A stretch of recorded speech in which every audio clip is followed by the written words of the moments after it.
This is the Amy Edwards Show, and I'm your host, Amy. This show is here to help all of us live our best life and feel amazing at absolutely every age. We focus on transformation and empowerment through practical tools, strategies, habits, and mindset shifts that will help you unlock your potential, build self-love, and embrace your unique journey. We'll cover everything from health and wellness to personal growth and spirituality with inspiring guests and real conversations. So if you're ready to level up, break out of your comfort zone, and make lasting changes, you're in the right place. It's never too late. In fact, some of your best days haven't even happened yet. Let's get to it. Love this moment and make the next one even shinier. Well, I didn't really prepare today. Today we're here with one of my very favorite people in the whole wide world. And I don't know, do you need an introduction? Maybe. You're a friend of the show, and you're also my fiance. And today I am so excited. That's right. I didn't even let her Palo Santo. Please do, babe. I know the routine. You know the routine. And today I'm talking with Justin Wren, and we are going to talk about creating impact. Justin is the founder and CEO of Fight for the Forgotten, a nonprofit that helps the Batwa Pygmy people, namely in Uganda, but also in the surrounding areas and other Pygmy people. And you are a keynote speaker and a former MMA fighter who was in Bellator and the UFC. What did I forget? That we're going to get married. That's right. And it's the most exciting thing I'm looking forward to. Babe, us building a life together. We already are. Good. Yeah, I want some of this Palo Santo. And I usually just tune in before we get started, and we... Well, let's do that with impact. Let's do that with impact. Really want to... Wow, this is a great episode or topic, because I want to talk more and more about impact, because I believe we're all meant for impact. And what I mean by that is, at the core of who we all want to contribute.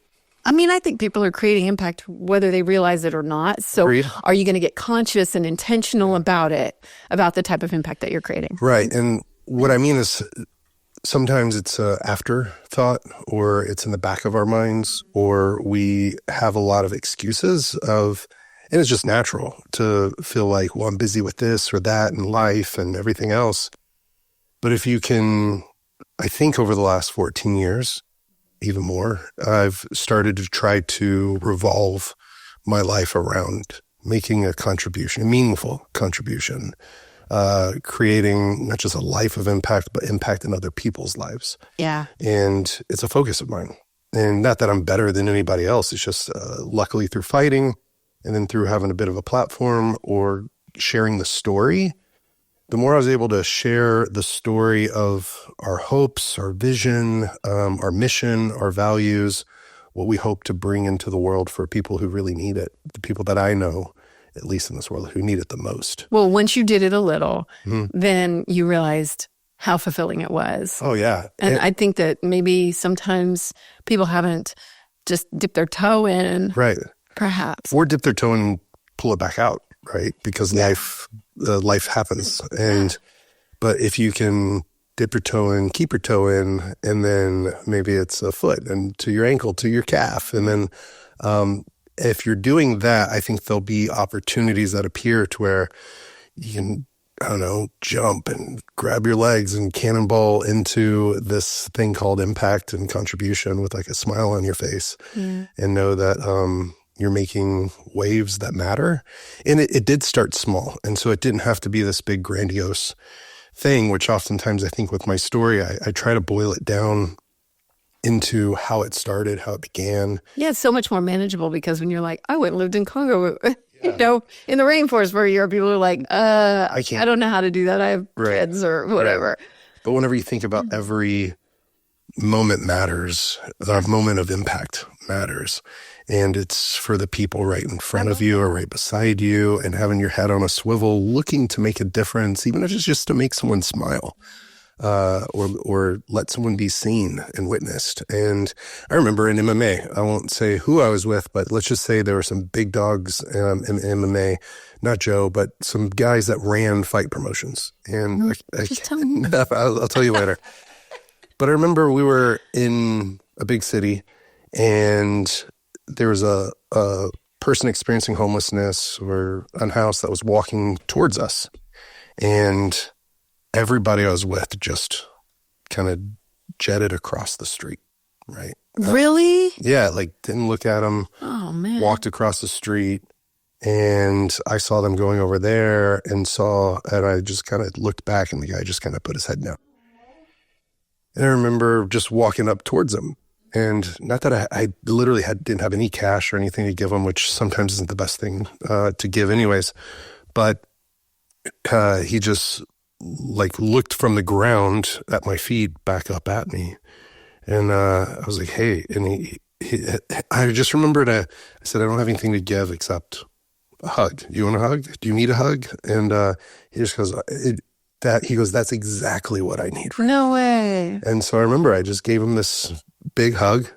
It was at least 3 to 5 seconds long. And like, what did that cost me? Nothing. And whenever I got across the street with the group I was with, they were like, hey, like, what happened there? And I was like, oh, I didn't have any cash to give him, but I asked him if he would like a hug.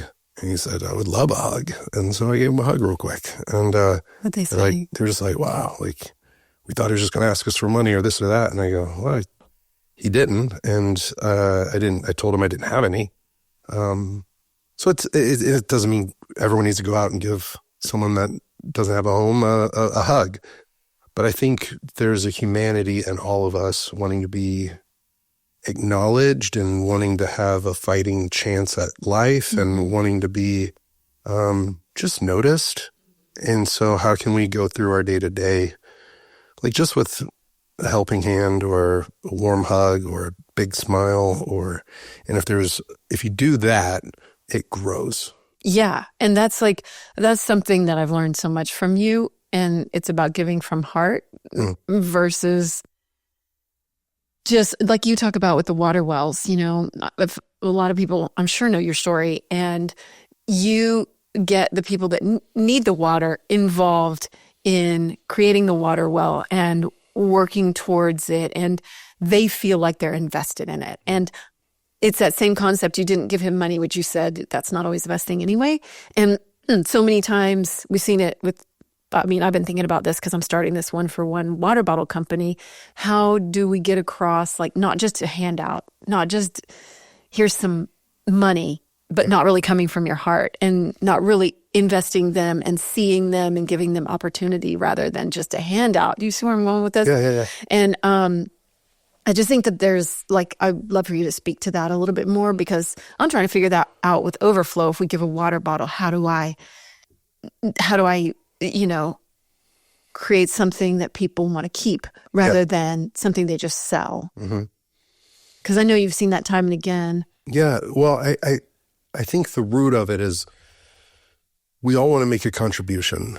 And as we do that, can we start to make those meaningful contributions last? Meaning that they become sustainable or transformative change. And that's not always what's going to happen. A hug is temporary, but a water well can be permanent, but a water well can be temporary. If you do it in the wrong way, it's why there's I've told you this, but maybe some of the listeners don't know that there's over 230,000 broken wells in Africa right now. When I was on my last trip and coming back from Rwanda to Uganda, I think I passed 8 or more broken wells before I passed a functional well. And it was, in some ways, it was very frustrating. In a little bit, it was infuriating. In another way, it was just heartbreaking. I was tearing up with like these sad tears that were a little bit of angry tears. And it's because it's good intention. It's from the right place. But because people really either can't or don't want to think about the long term or invest the time it takes to make a meaningful impact. And so it's a dual-sided coin, right? Like when you're first getting into it, just make a difference, make someone smile, help someone out, volunteer once a week or once a month at least. Show up Show up fully present. Yeah. For those around you and those that you're contributing to. And I think at the end of the day, at the end of our lives, we're not going to be thinking about, I don't know, what's in the bank account, unless that's, going to contribute further than just our lives and our family. And if it is contributing to family, that's great. But we're going to think about the moments that we could have contributed or made an impact or left some sort of, imprint for good on this world. And so what you were saying with the other side of the coin, with water wells, when you drill a well and you just punch a hole in the ground and run, I call it the show up, blow out technique. Announce your arrival with a parade, throw a party, take pictures, peace out, pretend like it's always going to last. But no one locally was part of the solution, or parts aren't locally affordable. That's crazy to me. Or the parts aren't even locally available. Yeah. It's nuts. And there's other things with handouts and one-for-one models, and we won't name any names, but that can actually put a local... Why are you not naming names? Please names. No. Yeah. Well, I don't want to villainize anyone, TV. right? And people have, when they see that they're doing the right thing and it actually had some consequences, not for good, they try to right the ship. And so that's why I might not be using some names. But, when you go and you crack open a container and give out a bunch of stuff, and you're in a local market where people are selling those competitive items, meaning people get 2 or 3 of one thing, and this guy's just trying to sell 2 or 3 today total to the whole community so he can pay his kids' school fees. Right. Or buy his family dinner, or mother, buy her daughter something new, right? It can not only put people out of business for the day or week. The gentleman I was talking to said, I'm not month by month or week by week, day by day, and if I don't sell anything today, and I won't now for weeks or months, it's I might have to move because of this organization that came in and distributed things. Yeah. So there's all sorts of ways to think about it, but I wonder if you have any questions where I could kind of help people walk through it. For instance, go ahead. I do have one. One of the things that with Fight for Her, we've, implemented Fight for the Forgotten's MO, which is asking the community and asking questions and then listening and then creating impact through doing what they want. And so I think there's a paradox. There always is, it seems like, but in creating impact, it's really about listening. Mm-hmm. Yeah, absolutely. If Fight for the Forgotten is world-class at anything, and I think we do really good implementation of projects and programs, but I think we're world-class at listening. I think we listen a lot more than most do, and most ever do. And then there's also this challenge of sometimes people come in and all they do is listen or ask questions, but then they have nothing to follow it up with of taking action. It's you can be an anthropologist and go ask a lot of questions and find out a lot about a culture, but did we take any action on what could help level up their lives if that's what they want, desire, need, or are asking for? And so I think once you ask the good questions and they make the great suggestions, you can take collaborative effort, action, to benefit or improve their lives in a meaningful way. So we could have thought in building this community, basically from the ground up.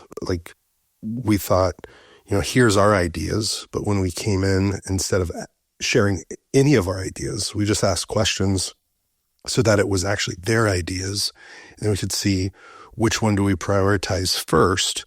And so we start with land, water, food, healthcare, or better housing, healthcare, education, sustainable livelihoods. Why? Because that gives people a fighting chance whenever they're going through poverty. So it's not this quick Band-Aid solution. It's actually a long thought out process. But I'm trying to think of some examples of what they thought was more important. And, even before they wanted a nurse and health center in the community, they wanted a road, and right, because they need to get from point A to point B faster, safer. That a road brings commerce, right? You'd maybe think they want medicine for their kids when they're sick before a road, right? How do you get the medicine though if there's no road? Exactly. And that's their idea. That's their thoughts, right? So or before we build a school, right? Like let's have a road that the teachers can get to and from if they're traveling in, right? Dude, it gets so much more basic than we ever thought. Yeah. Like, oh yeah. Yeah. So it's and they never had a road. And so it was just a footpath, and that footpath was traversing around cliffs and down the mountain, and it was unsafe. And I did this walk, and like, because I'm a heavy dude and bigger feet, like, sometimes the rocks were falling out from under your feet while you're scaling along a cliff. Good for and you're like, whoa, a pregnant woman would have to do this during labor, or a child have to do this while they're sick. And so where the roads are, there's action happening, and there's governmental assistance, or there's a market that they can go to and sell their goods. And so having a road changes everything for them. And that was their first item that they wanted, right? And it's like, it makes sense. It makes total sense. Yeah. All right, let's pivot for a second and I want to talk about what has surprised you and what you've learned about impact in the last year, and how taking care of yourself helps you create more impact, like the self-care aspect, because you're in recovery, you're open about that. And so I thought that those two pretty much go hand in hand. Or what have you learned about that? Either both speaking and being on bigger stages and expanding your, voice, and personally. Thank you. One, we forgot to kind of like personally, little high five or celebration that 2 years, 3 months sober, as of a couple days ago, and good job, like stone cold sober, like, and it's been awesome. And from that, our relationship's gotten better, but mostly my relationship with myself has gotten better, and my relationship with people and impact has grown, expanded, deepened, and become not more than I ever thought it could, but at least like what I thought it could. But why? Why do you think?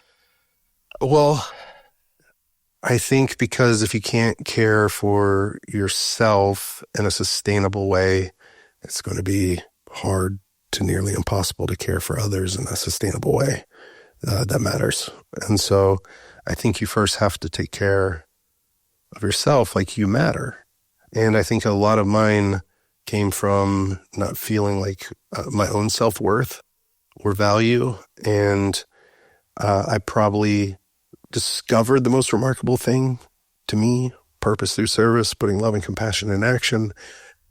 But that could not be a crutch, but it could be a way of like deflecting that love outside of myself onto others because I didn't feel worthy.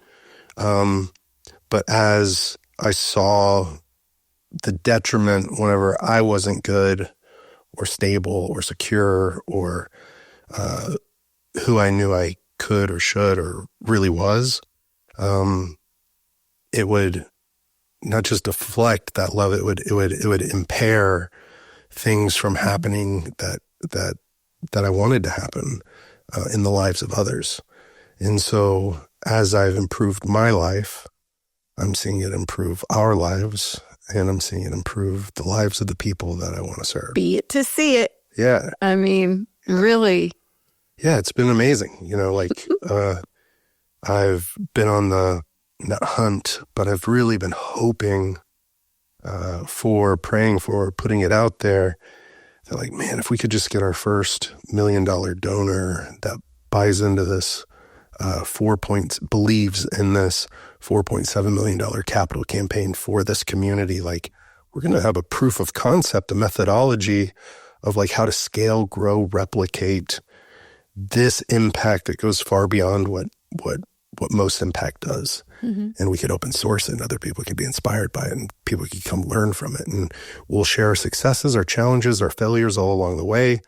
And so it's unique because when I got better and was improved and could feel aligned in what I was hoping to do, wanting to do, saying we were going to do, and what internally was going on, the impact just happened more and more opportunities of impact. The speaking, like I had been doing it for 10 years, but not on the the level it is now. Like we deepen that impact, and I can get up on stage and it's really just to serve the hearts in the seats. Mm-hmm. Like, let's take them on a journey.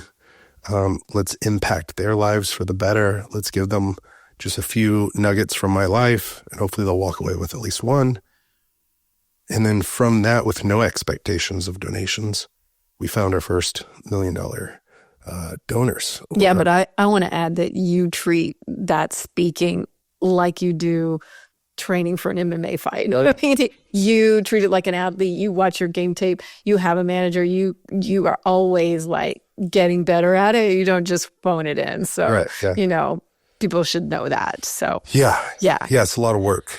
Even though a lot of times it's pretty much the same keynote, except for I try to customize it, tailor it for this audience, what's going to matter and resonate with them, and give myself a little bit of space to be, hopefully full space to be fully myself and present. Well, okay, so you do get super prepared for your speeches and all that, but you Fight for the Forgotten broke ground on a hospital last year. Yep. Talk a little bit about jumping and trusting that the net will appear or whatever, because I think that, you know, when you talk about scaling and these other things, you didn't have it all figured out when you were envisioning this. And so I want people to understand that you don't have to have it all figured out before you jump in to try to create impact. Oh, yeah, of So course. speak to that for a second. Well, my first 2 trips, I didn't know what we were doing, why I was there, any of that, but it was a calling. And so it was much different than fighting. Fighting against people was a career. Fighting for people was a calling. And when I started to explore that, which means experiment or go and experience the life of the Pygmy people, like something happened. And the first goal after the second trip, like I held a young boy that died in my hands. I've shared that story. I was like, okay, well, it was earth shattering to me, or heartbreaking. And I knew we could start with water. But on that third trip, the goal was 30 acres of land and 2 water wells. Now it's over 3,000 acres of land, coming up on 100 water wells, at least 80,000 people served. And it's just, the impact has definitely grown. But I didn't have it all figured out. And I didn't know, here's some land and here's some water would turn into a holistic, sustainable community development model through a lot of trial and error and a lot, even more listening. They would sit us around a fire and call it Campfire University, where they took us to school. And we just listen to their stories and culture. And what that did was allowed me to live with them, listen to them, learn from them, and learn a way to love them in a way that matters to them, right? It matters to us both, but mostly, hopefully, to them. And yeah, it sounds like we're biting off more than we can chew. But what's neat is really for a micro community, meaning like it's 5,000 people or so, we can have like maximum impact if we just boil everything down in these bite-sized bits. You know, yeah, it's land, water, food, healthcare, education, better housing, sustainable livelihoods. It's starting many different businesses or supporting local entrepreneurs, female entrepreneurs, to become tailors and beekeepers or hairdressers, or all these different things, or the men in the community being welders and barbers and masons. Like, it's a lot of different stuff, right? It's the same thing with life. Yeah. And recovery. Well, why would we say no? Because stay in your lane of water. Right. They'll drill water wells. Right. Well, yeah, there's just problems in that area that, like, says who? Yeah. So, I mean, well, a lot of people. Well, I mean, you got to do your one thing. That's what you're known for. Oh, that's true. There's that. The one thing. Yeah. Well, our one thing is building better lives. Well, there you go. Sustainably. Shift your. And creating opportunity. And yeah, because maybe your one thing isn't like, you know, just this specific item. Maybe it's that broader topic. Like, it's one, to rethink. Our one thing is one community at a time. Our one thing is, you know, empowering that one leader that can really take this, make it his own, share it, and help create other leaders within the community. Yeah, it's been so fun to see it grow, because then therefore there's a lot more challenges, but there's a lot more like fun in overcoming those and thinking about them and critical thinking and exploring like what's the opportunity here.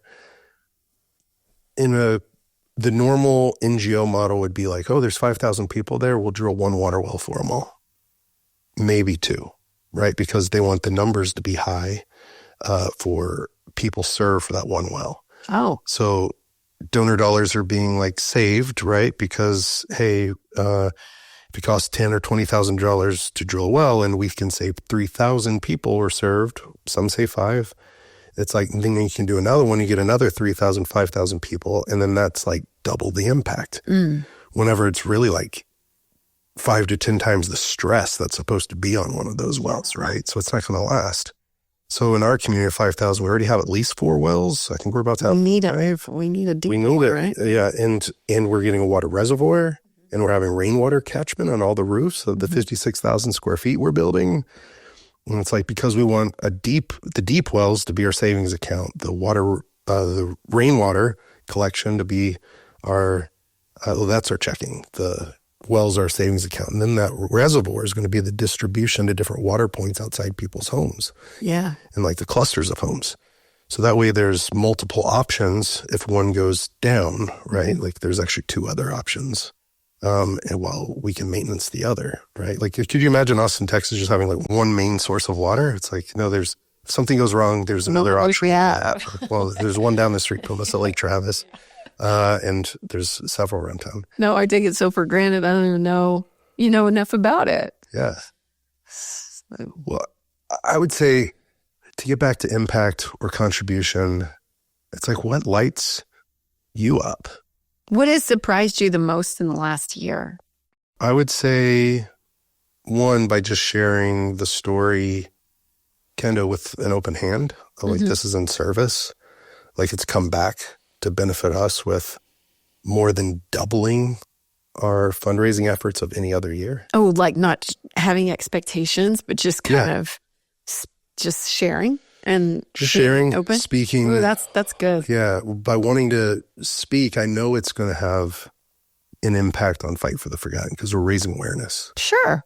But the funds that have actually been the fuel in the engine has been really unique to see. And then hearing the stories of people and what they're going to do, what they already do. My last one, I spoke in San Antonio for a big company. I think they were like $16 billion annually.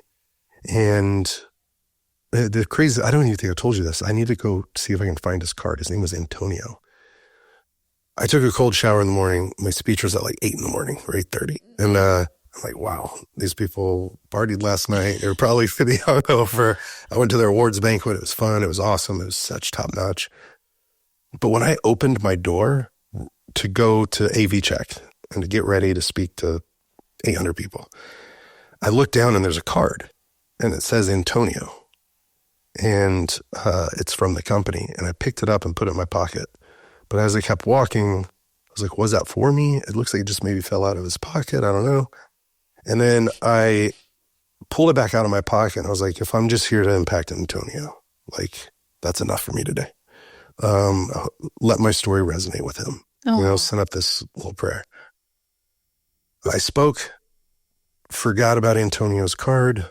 Not really forgot about it, just wasn't top of mind whenever I go to the meet and greet. First guy I meet. No way.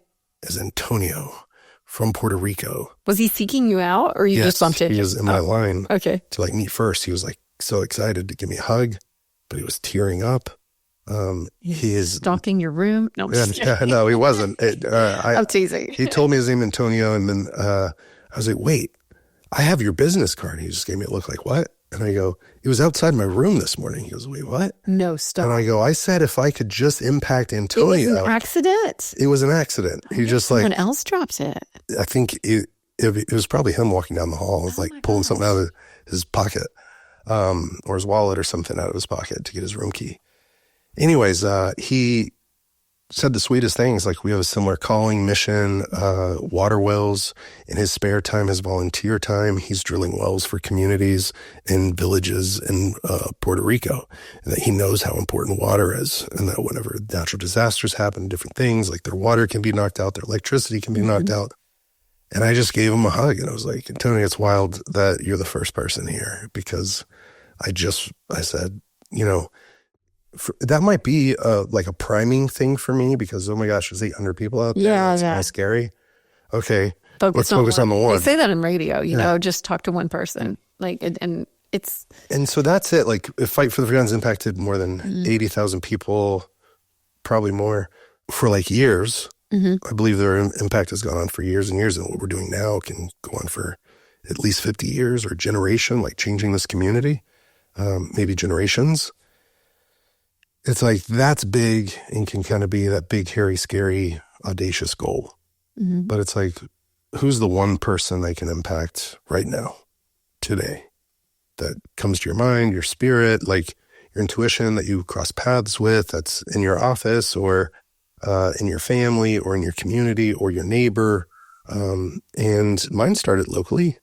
It's at the Children's Hospital in Colorado. A father of a fan of mine changed the trajectory of my life by just inviting me to see his son after a traumatic brain injury. I'm glad you mentioned locally, because I know sometimes an organization like yours, ours, this one receives criticism or whatever. They think they're being, constructive when they say, like, but what about doing something right here at home? And I know you have a great response to that. Would you like to share that? Why not here, there, and anywhere that needs some hope and some light and some love? Every dark nook and cranny on earth needs some light. And wasn't there somebody that you heard that was like, just turned it right back around and was like, well, what are you doing? Yeah. know? Yeah. Oh, that's awesome. What are you doing? What are you doing? Then what are you doing? Community. And I get involved, like, that's a great one. Well, I mean, for me, starting off, like, but it matters everywhere, I guess. Yeah, everywhere. And I love what you said. It starts here. I love that it starts here in your own house, your body. Yeah, your own house. Exactly. But how do I say it? The unique thing was, one time I was at a country western concert and basically had these women kind of yelling at me and spitting. I remember you telling me this. Yeah. They were what? Spitting beer at you? Yeah. They spit beer at you. Yeah. Because you were helping people in Africa? Yes. There was a military nonprofit up first that got to say something in between one set. Everyone was excited. Whenever I came up, people were excited, but then I got off, and it was alcohol involved and all this stuff. Oh, I'm sure. Not good-hearted people. And I remember just thinking, like, man, I've been in over 100 different prisons around the country, not really getting paid at all for that. And if I did, $250, $500, but I'd be traveling out of state for it. Juvenile detention centers, women's units, all this stuff. I would do that almost once a week or every other week for like a couple of years. And then it was at a at-risk youth group inner city. It was the Denver Rescue Mission. It was the Denver Children's Hospital. And then I got over to Africa, and everything changed, and the clear focus came. And instead of it being kind of shotgunned of like here, there, anywhere, it became more focused, like, oh, these are the people I'm here to go through life with and go on a journey with. But while I'm here, it's like whoever's in front of me or wherever I'm sent, kind of thing, with speaking. Yeah. I don't know that I answered the question or what they. Well, how did you manage that when the people spit beer at you? Initially I got mad, and but I didn't show it. I didn't show it. I was more diplomatic than that. Say, yeah, I understand. Like, that other nonprofits, it's incredible. I support them. I know one of the people involved. And I've done stuff in prisons, and I've done stuff for veterans, and I've done stuff for our police, and I've done stuff for kids. It's not an either or. Yeah, I go. It's all. Anywhere. Yeah. Yeah. And this is where I'm called. Yeah. And then they're like, you should do it in your own neighborhood and for our veterans and all this stuff. And I'm like, I love our veterans. Right. Absolutely. So they're just people I wasn't going to argue with. Yeah. You know what? Especially if they're like drunk. Yeah. Let's talk a little bit about managing expectations and patience with creating impact or doing what you feel called to do and not seeing the results that you would like to see right away, because I do live with you and I know you have been impatient and we have talked a lot about this. So how do you manage that? You'll have to remind me if we were building the homes in Uganda before we got together. I think so. It was like right when.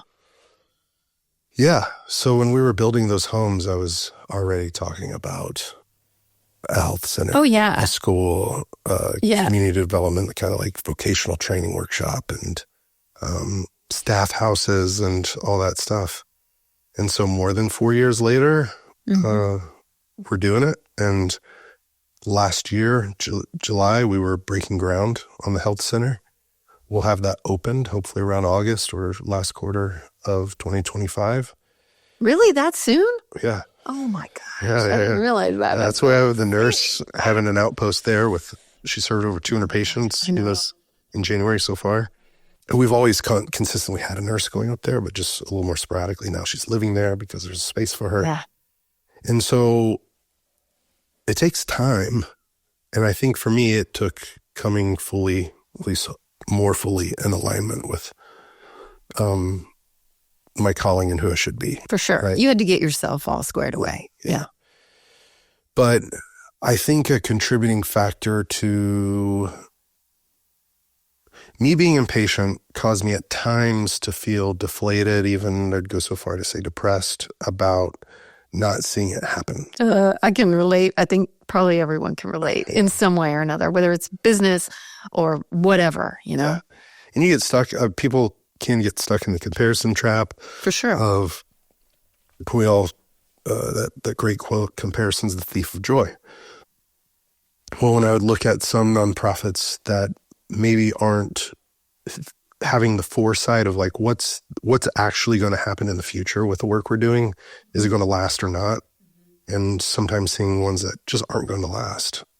No, like trying to knock them, but in comparison, knowing like ours is like transformation sustainably. But it doesn't matter. That could be part of their journey of something that does last, right? Well, what I mean is, I could get stuck in a thing of like, why isn't this working, or why hasn't it happened yet, or why don't we have the funding? Why haven't... I've seen you do it. Yeah, you've seen me do it all. And you've seen me do it. Yeah. Yes. I think it's natural because I came from athletics. Like you're pursuing greatness or excellence or a championship or whatever it is. And so for this, I'm like, this matters so much more than me. It matters so much more than me. It's got to happen, right? And so whether I've got to jump off this or go under that or go around this obstacle, like, let's do it. Let's run through the wall. But you're right. How'd you say it earlier where? I don't know. I just feel like you are more balanced in managing your expectations than you were a year ago even. Yeah. Like now, I don't know if it's because you're busier than you've been in a long time. Like you're crazy busy. I don't know. I'm crazy busy, but I feel a whole lot more calm, don't I? Yeah, but it could be because, I mean, your dopamine levels have evened out, from I would sobriety. say, I think that makes a big difference. It does for me. Well, I don't think in my moods. I don't think drinking or pills or anything makes anxiety go down in the long run. Me either. Me either. Or makes any problem better. Right. That's what I've learned. Or easier. And same. I think through recovery, I've noticed that progress is a process and it takes time, and being patient pays off. And so having a sense of urgency with a sense of peace, presence, like walking into situations as a person of peace or with a presence of like love, compassion, empathy, understanding, but passion for a purpose and pursuing that, is that sense of urgency. Like this is the awesome vision and we're being patient with it, but, you said the leap and the net will appear. When I went into that biggest fundraising meeting, which shout out to Seeds of Change, I absolutely love them. I adore them. But whenever I walked into that meeting, it was literally like, they're our $1 million donors. We have a $1.5 million matching gift from them for 2025. And so thank you. But walking in there, I was like, earlier in the year, I think it was January, I just circled the calendar and said, July 30th, we're breaking ground. We will break ground by that date or before, not knowing how it'd be done because we needed at least $1 million to do it. And we didn't have much in the bank. And so I started speaking and just hit the ground running. I'm going to tell anyone and everyone about it. First and foremost, impact them. Also remind them, like, hey, not all of us have to uproot our lives and go live with the pygmy people. Frankly, they don't want us all there anyways. But this is our team and this is what we're doing and we're so excited about it. And so I just started speaking like it was happening and it was coming into existence instead of thinking. I had a real mindset shift in 2024. I think from 2020 to 2023 or maybe 2018 to 2023, like, is this going to happen? Can it happen? When will it happen? We need to, all these things to fall into place to then 2024, like, it's going to happen. It's not do or die, but it's not now or never, but it's like, it's here and now. And so team, let's circle the date. Let's assemble the troops. Let's get people ready and excited, and we'll figure it out. And I think I kind of just took that on and shouldered it with a lot of support around me. Yeah. But that's going to happen. Yeah. So exciting. You mentioned support around you. And I was on someone else's podcast recently, and she said, oh my gosh, you're so fortunate you have these people that showed up for because we had a fundraiser recently, and you have this great community of people that showed up and all this. And I was like, yes, we do.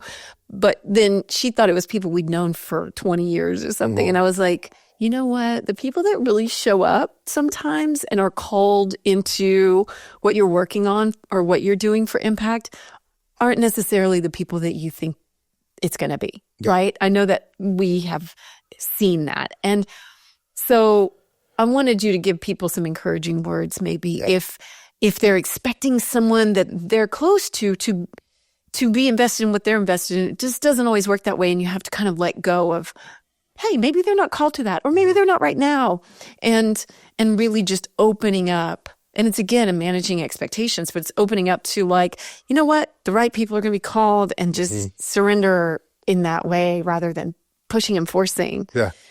Because I know there's people that have surprised you that haven't gotten involved and you thought they did, or maybe they said something, and it's just an interesting, like, learning experience, I think. So yeah, I agree. I think you surrender and show up, or show up and surrender. Like show up fully present, let your passions be known and what you're excited about, and then surrender it to not expecting them to do what you want or need, or like want to force or manipulate like into. Al-Anon. Yeah, live and let live. It is. Right? Live and let live. Like, it's letting go of control, surrendering in that way. It's such a good lesson in it. It has been for me. Well, I would say a lesson in it for me was, this was my thing, and I didn't expect anyone for it to be their thing too. Yeah. Like, meaning when I first started, I kind of just disappeared in the rainforest and didn't let many people know. I bet you did.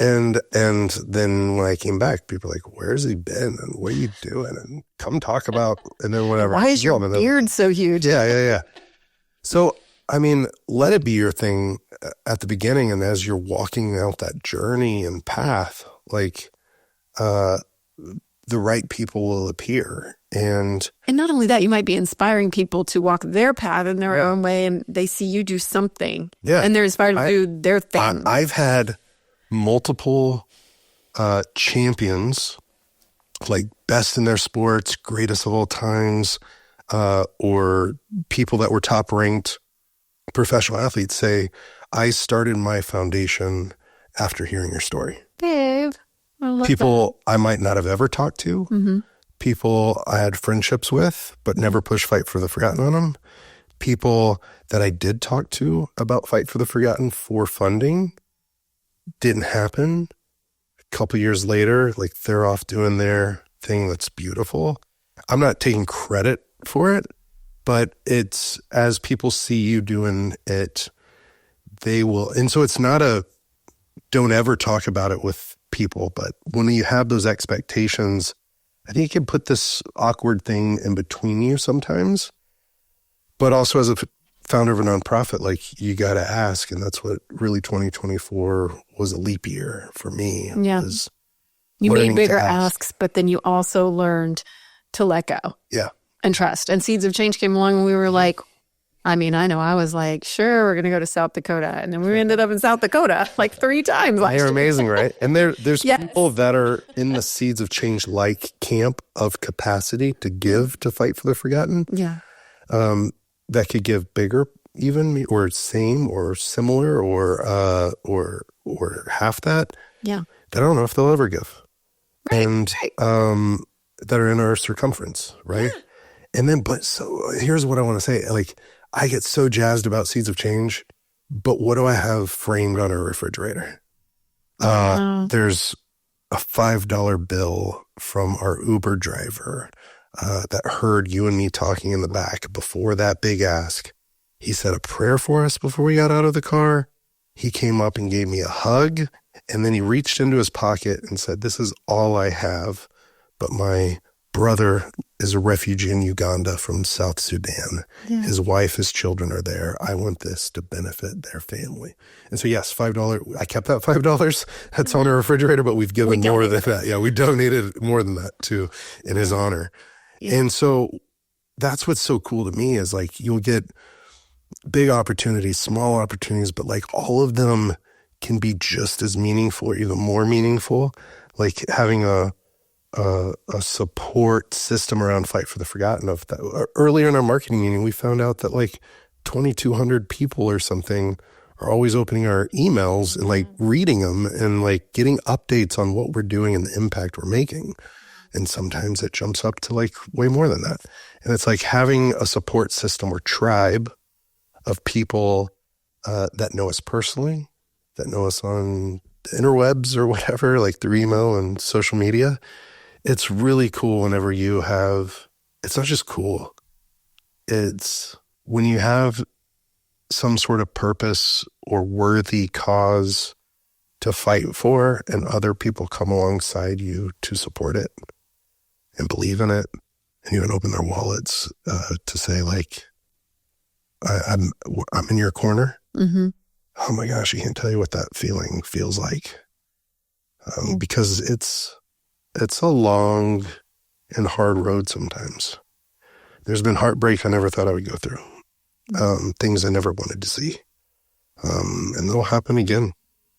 I mean, if history sometimes repeats itself, like there's been some real heartbreaks over the last 14 years of kids dying and other things.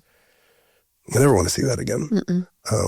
But we're doing our best to hopefully make sure it doesn't happen to many kids, right? Yeah, so, absolutely. Well, as we're wrapping up, what did we miss? Is there anything you want to say before we go? And then after that, we'll say how anybody could get involved. Yeah, I would say, I hope this was a fulfilling conversation. And if it felt like any sort of burden or pressure of I'm not doing enough, please take that pressure off of yourself. We're all just trying our best, and oftentimes we go through seasons. Not enough. Yeah. We go through seasons of life, like after you have a baby, you're all consumed in that, or if you are going through treatment or whatever, we all go through seasons of things. Travel schedule with work. And yeah. So, that's life. And, but then the smallest things may appear. Sorry to I would say open your eyes. I would almost say your spiritual eyes to just opportunities all around you day to day.